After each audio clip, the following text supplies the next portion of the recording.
Peut-on manger normalement en étant diabétique? D'abord, ou alors un diabétique plus qu'un autre a obligation d'avoir une hygiène alimentaire correcte. On devrait tous l'avoir, mais il a plus l'obligation que les autres. Si la règle des 3 repas ne s'applique pas à la population standard, la règle des 3 repas, elle s'applique beaucoup plus à un diabétique, voire même d'un 4e repas qui fait collation pour essayer d'avoir une distribution du sucre dans le sang homogène. La deuxième règle extrêmement importante, c'est les apports en fibres. Car contrairement à ce qu'on pense, tous les sucres ne se valent pas, y compris dans les aliments.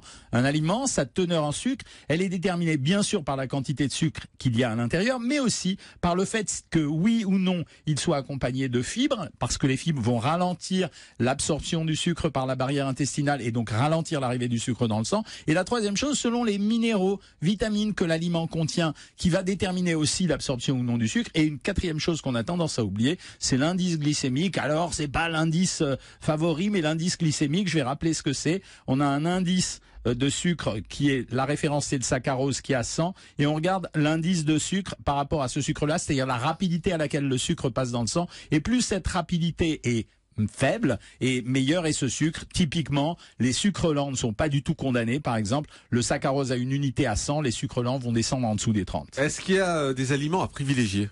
Oui, alors vraiment le diabétique, il a grand intérêt, à consommer une grande quantité de végétaux, pour les raisons que je viens de vous expliquer. Il n'a pas intérêt à éliminer les sucres complexes, les sucres lents, tels que pommes de terre, pâtes, riz. Alors il va choisir ceux qui ont des indices glycémiques faibles, genre le quinoa, le boulgour, la pomme de terre bouillie, pas en purée, parce que quand elle est mise en purée, vous avez dégradé l'amidon et donc le sucre va devenir probablement un peu plus rapide et va passer plus rapidement dans le sang. Donc on leur conseille les pommes de terre bouillies. Donc on va même quand on rajoute rien, le fait de transformer la pomme de terre bouillie en purée fait qu'il y a plus de sucre dans la purée. Absolument. Souvenez-vous de ce qu'on a dit sur les céréales quand on a fait les céréales du petit déjeuner. La transformation de la graine de blé pour la transformation de l'amidon par la chaleur, transformer la nature des sucres et augmenter la composition en glucides simples. Donc il a intérêt à privilégier ce type d'aliments. Et puis il a intérêt à être actif physiquement. Mais ça ne veut pas dire qu'il faut le tuer de consignes alimentaires qui ne sont pas suivies en général. Donc ça signifie qu'un insulinodépendant, on lui apprend surtout à se servir de son insuline.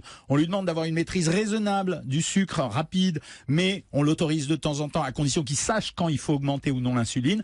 Les diabétiques insulinodépendants, non insulinodépendants, priorité perte de poids, mais pas perte de poids jusqu'à les rendre anorexiques ou malades, perte de poids simplement pour être dans des standards à peu près normaux. Et deuxièmement, conservation des sucres lents avec limitation des sucres rapides tels pâtisseries, Bonbec, etc. Et les sodas qu'on a vus. Donc pour ces gars-là, SodaStream, c'est une très bonne